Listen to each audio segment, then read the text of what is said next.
Okay, so we've got a ton of stuff here, all about this DOGE website, the Department of Government Efficiency. DOGE? Yeah, DOGE, like the meme. Oh, okay, I see. Yeah, and right there on their homepage it says, the people voted for major reform, like front and center.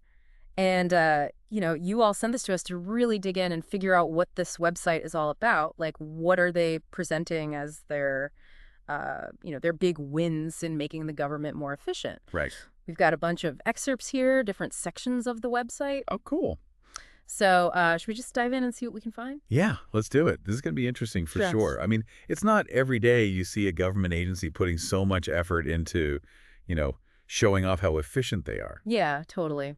And the first thing that really jumps out at you, like the big headline, is $115 billion in estimated savings. Like, whoa, that's a huge number. Yeah, that's a lot of money. But the question is, what does that actually mean? How do they come up with that number? Right. Well, they do break it down a bit, show you where they say these savings are coming from. Okay, good. It's a pretty long list, actually, like selling government assets, getting rid of or changing contracts and leases. Then there's cutting down on fraud and improper payments, like people getting money they shouldn't, canceling grants, saving money on interest payments, making changes to how programs are run, tweaking regulations, and even shrinking the government workforce. So like a whole bunch of stuff. Well, yeah, that's pretty comprehensive. It sounds like they're trying to, find efficiencies everywhere they can. Yeah, for sure. And then to kind of make it more relatable, they've calculated this amount saved per taxpayer. Oh, interesting. Which comes out to, get this, $714.29. They're using an estimate of like 161 million individual federal taxpayers to get that number. I mean, it's still an estimate. Yeah. But it gives you a way to think about how this might, affect you personally. Yeah, I see. Yeah. It's a way to make it feel more tangible, I guess, even though the reality is probably way more complicated. Like that $700 isn't just showing up in everyone's bank account. Right, exactly. Right. But they're trying to, show that this is actually making a difference for people. And to kind of back up all these claims, they're big on transparency. They talk about uploading receipts, to show the evidence for all these savings. Okay, that's good. Transparency is always a good thing. Yeah, definitely. They haven't posted everything yet, but they've got details on a bunch of contract, grant, and lease cancellations, which they say make up about 30% of that big $115 billion number. So we can actually see some of the specifics. Yeah, exactly. That's really important. It's one thing to just throw out a big number, but actually showing how you got there is crucial. They do have this disclaimer, though. Oh. They point out that their numbers might not exactly match what you'd find on, official government contracting websites like FPDS or US ad spending. Right. Those are the sites where you can see all the nitty-gritty details of government contracts, right? Exactly. And they say these differences could just be because of reporting delays, like the other sites haven't caught up yet. And they also say their website was last updated on March 19th, 2025. Okay. And that they're working on eventually having real-time updates, which would be pretty amazing. Yeah, keeping the data up to date is definitely a challenge. Totally. But it sounds like they're at least aware of it and trying to improve. Okay, so we've got the savings overview. Okay. Then they have this other thing called the Agency Efficiency Leaderboard. It's like which federal agencies are doing the most to contribute to these savings. Oh, like a competition. Kind of, yeah. It's interesting. It's a way to, publicly highlight the agencies that are doing well and maybe, put a little pressure on the ones that aren't. Yeah, definitely. So the top 5 under most savings are the GSA, that's the General Services Administration, then the Department of Education, the EPA, Department of Labor, and the Office of Personnel Management. That's an interesting mix. Like the GSA, they manage a lot of government property and contracts, right? So it makes sense they'd be high up there for, selling assets and changing leases. And then Education and Labor, they handle tons of grant programs, so maybe their savings are coming from canceling some of those? Yeah, could be. It'd be interesting to see the breakdown. Totally. And then on the flip side, the 5 agencies with the least savings, at least according to this leaderboard, are the Department of the Interior, USDA, Social Security Administration, HHS, and DHS. Now, with those, it's important to remember that least savings doesn't necessarily mean they're inefficient. Like HHS and SSA, they have massive budgets because they provide essential services. Yeah. Maybe they just don't have as much wiggle room to make those kinds of cuts. Yeah, that's a good point. It's not a simple black and white thing. Right. It's more nuanced than just, who saved the most money. Okay, so now we get to the juicy stuff, the wall of receipts. This is where they actually show you the details behind some of those contract, grant, and lease cancellations. Okay, let's see it. So for contracts, they're saying they've ended over 5,600 contracts, which saved something like $20 billion. And they give you some examples, to make it more real. Let's hear them. Like the Bureau of Land Management had this contract for DEI support. That's equal employment opportunity, diversity, equity, inclusion, and accessibility support, all that stuff. And canceling that saved $440,000. Interesting. Then, the Corporation for National and Community Service ended a contract for change management and business process re-engineering professional services. That one was worth over $3.2 million. Wow. There's another one that caught my eye. It's from the Committee for Purchase, from people who are blind or severely disabled. They had a contract for a legal database that allows lawyers to conduct research and prepare for litigation. That got canceled, saving almost $200,000. I see. So they're really going through a whole range of services and contracts. Yeah, for sure. And the Commodity Futures Trading Commission, they had a few interesting ones. Cool. Yeah, like they canceled an annual subscription to Politico Pro, which was costing them over $255,000. And then there was an FT.com subscription for over $188,000. And a renewal for an online subscription to the Wall Street Journal for almost $170,000. Whoa, those are some pricey subscriptions. It makes you wonder, were they really necessary? Yeah, right. I mean, are there cheaper ways to get that information? Exactly. It definitely raises questions about how government agencies handle their budgets, especially when it comes to information resources. Totally. And to their credit, they do give you all the details for each contract they list, like the agency involved, what the contract was for, when it was uploaded to the site, even a link to the record on fpds.gov if you want to dig deeper. They also show the total value of the contract and how much they saved by ending it. So there's a lot of transparency there. People can really follow the money. Yeah, exactly. All right, so moving on to grants. They've got over 7,600 grant terminations listed, which they say saved about $18 billion. And a lot of the examples they give here are from the Department of Education. Oh, interesting. Grants are a big part of federal spending, so it makes sense that there'd be a lot of potential savings there. Yeah, definitely. And the Department of Education has a ton of grant programs for all sorts of stuff. Right. Everything from K-12 schools to higher education and beyond. So there's this whole cluster of grants related to teacher residency programs that they've canceled. Teacher residencies. What are those exactly? It's like a kind of apprenticeship for new teachers where they work alongside experienced teachers in a classroom setting. Oh, I see. So one they canceled is the RTR teacher and school leader residency, which was over $9.4 million. Then there's Learn, Work, and Earn, another residency program for almost $6.9 million. And Los Angeles Urban Teacher Residency for over $7.3 million. Oh, and then Community Partnerships for Teacher Pipeline, that's over $12 million. And one called TNTP's Fellows Plus for almost $13.8 million.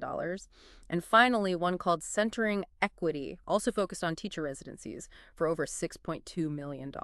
Wow, so they've really cut back on funding for these teacher residency programs. It makes you wonder, what's behind that decision. Yeah, right. Is it about effectiveness or just trying to save money? It's hard to say for sure just from this information. Right, but it's definitely a significant shift. It could have a big impact on teacher training and recruitment. Totally. And for the grants, they give you the agency, the date it was uploaded, a description of the grant, and the total value. But unlike with the contracts, they don't show the specific savings or a link to a database. Huh.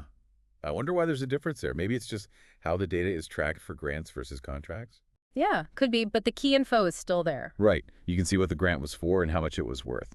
Exactly. Okay, the last part of the wall of receipts is all about real estate, specifically lease terminations. They've got 657 terminations listed, which adds up to almost 8 million square feet of space. Wow, that's a lot of real estate. Right. And they say they've saved around $350 million in lease costs. It makes sense. I mean, the government leases a ton of office space all over the country. Yeah. If they can consolidate or maybe have people work from home more, that's a lot of potential savings. Yeah, definitely. And they give some specific examples here. Like there's a Department of State office in Miami, Florida, just over 3,000 square feet with an annual lease of over $112,000. Then there are a bunch of locations for the Bureau of Prisons, including one in Kansas City that's over 51,000 square feet and costs $900,000 a year to lease. I see. So it's not just small offices. They're getting rid of some pretty big spaces, too. Yeah, for sure. They also list some from the FAS, I'm guessing that's the Federal Acquisition Service, in Illinois and Ohio, and even a really big one from the Center for Disease Control in Atlanta. Almost 120,000 square feet, with an annual lease of almost $2.5 million. Whoa. Yeah, that's a big one. For each lease termination, they tell you the main agency, the location, how big the space was, and the annual lease cost. So you can really get a sense of the scale of these savings. It's not just chump change. They're talking about significant amounts of money. Right, exactly. Okay, so that's the wall of receipts. But they also have some other interesting stuff on the website. Oh, like what? Like, they've got this section where they compare how much each agency spent in fiscal year 2019 versus fiscal year 2024. Oh, that's smart. It gives you some context for those savings. See how it fits into the bigger picture. Yeah, totally. And looking at the numbers, it's kind of a mixed bag. Like the Department of Health and Human Services, their spending went way up from $1.2138 trillion in 2019 to $1.7206 trillion in 2024. Wow, that's a big increase. Yeah. And the Department of Education also saw a big jump from $104.4 billion to $268.4 billion. Even the Department of Defense, their spending went up from $654.0 billion to $826.3 billion. But then there's the General Services Administration. They're listed with negative spending in both years. Negative spending, what does that mean? It's kind of weird, but it's usually because they have a lot of offsetting receipts, like money they get from selling assets, which is more than their actual expenses. Oh, I see. So for them, the negative number actually decreased from negative $1.1 billion to negative $0.2 billion. Interesting. So even though they're highlighting all these savings, overall government spending is still going up. Yeah, for sure. They actually point that out. They say total spending across all agencies increased by 51.7% between 2019 and 2024. That's a pretty significant increase. It kind of puts those savings into perspective, Yeah, exactly. It shows how challenging it is to actually reduce government spending overall. Totally. Okay. And then they've got another section that looks at where the government gets its money, its revenue sources. Makes sense. Got to look at both sides of the equation, right? Exactly. And again, they're comparing 2019 to 2024. So individual income taxes, those went up from $1.718 trillion to $2.426 trillion. Okay. Corporate income taxes more than doubled from $230 billion to $530 billion. And social insurance taxes, those went from $1.243 trillion to $1.79 trillion. So across the board, revenue is up. Total revenue increased by 42.0% during this period, from $3.463 trillion to $4.918 trillion. So more money coming in, but also more money going out. Yep. And despite that big increase in revenue, the federal deficit actually got bigger, too. Oh, wow. Yeah. It went from $984.4 billion in 2019 to a whopping $1.83 trillion in 2024. Yikes. That's an 85.9% jump. They're using data from the Department of the Treasury for this, their September statements for both years. So even with increased revenue, the government is still spending way more than it's taking in. Yeah, that's the takeaway there. It really underscores how difficult it is to get the deficit under control. For sure. Okay, and then the last thing they highlight on the website is this new initiative called All Payments. It's still in beta, but the idea is to start posting all government payments online every day. Oh, wow. That's ambitious. Right. They're starting with grant payments made by the Program Support Center, which handles something like $215 billion in grants each year. Okay. But the plan is to eventually include every single payment the government makes. That's a huge step towards transparency. I mean, if people can see where all the money is going, that's a big deal. Totally. And they're also going to start requiring a written justification for every payment, which will be posted online too. Oh, that's interesting. Yeah, so you can actually see why the money was spent. And they're very clear that DOGE itself isn't approving or disapproving these payments. They're just providing the information. This part of the website was last updated on March 9th, 2025, and you can browse the payments by agency, organization, or date. Okay. So it's a work in progress, but it sounds like they're moving in the right direction. Yeah, definitely. They've got some examples here. Like on March 7th, 2025, the Department of State made several payments to the American Councils for International Education. Oh, right. That's the group that does a lot of international exchange programs, right? Yeah, exactly. Yeah. And these payments were for scholarships for leaders from Timor-Leste.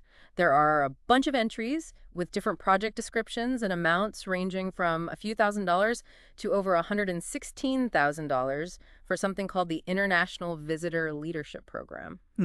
That's interesting. So you can see how specific grant money is being used to support international education and cooperation. Yeah, it's pretty cool. And there are also payments to the Institute of International Education, the IE, for the Fulbright program. Oh, right, Fulbright. That's a big one. Yeah, and they've got the different award amounts and brief descriptions mentioning things like fiscal years and program support. It's really neat to see how this kind of data is being made public. It gives you a much deeper understanding of how these programs are funded and what they're actually doing. Totally. So to kind of sum up this whole DOGE website, they're basically highlighting three main things. Okay. First, all those estimated savings they've identified, that big $115 billion number. Right. Second, they're trying to be really transparent by posting details on all those contract, grant, and lease cancellations. A wall of receipts. Exactly. And third, there's that new All Payments initiative, which is going to give us a daily look at how the government is spending money. It's a pretty ambitious effort, and they've also got that data on overall government spending and revenue, which is really important for context. Yeah, for sure. It paints a more complete picture of the government's financial situation. Totally. But, after going through all of this, it really makes you think About how complex this whole thing is, Absolutely. Like they're making all these efforts to be more efficient and save money, which is great. But at the same time, overall spending is still going up and the deficit is growing. So it's like, what does it all really mean? Right. It's a good question. I mean, what does it tell us about how our government actually works and how we can make sure it's using our money wisely? Like, are these targeted savings enough, or do we need to be thinking bigger?